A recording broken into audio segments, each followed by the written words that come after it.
কি মনে করতেছেন? কার না কার বউ নিয়ে পালাইতেছি? না, তুমি আমারই প্রেমিকা। আর কেন পালাইতেছি?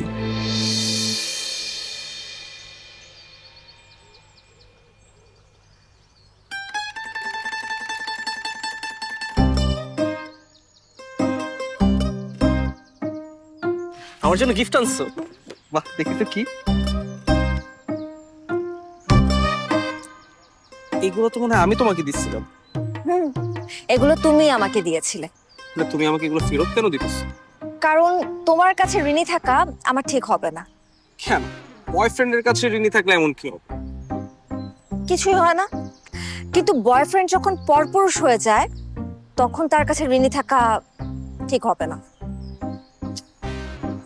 মানে বুঝলাম না। তুমি তো কখনোই কিছু বুঝতে পারবা না, কারণ তুমি হচ্ছো গুড ফর নাথিং। দেখতে পারতেছো এটা? আজকে তারা আমাকে রিং পরায় দিয়ে গেছে। আমি তো দেখতে শুনতে মাশাআল্লাহ খারাপ না, তাই তারা আমাকে খুব পছন্দ করছে।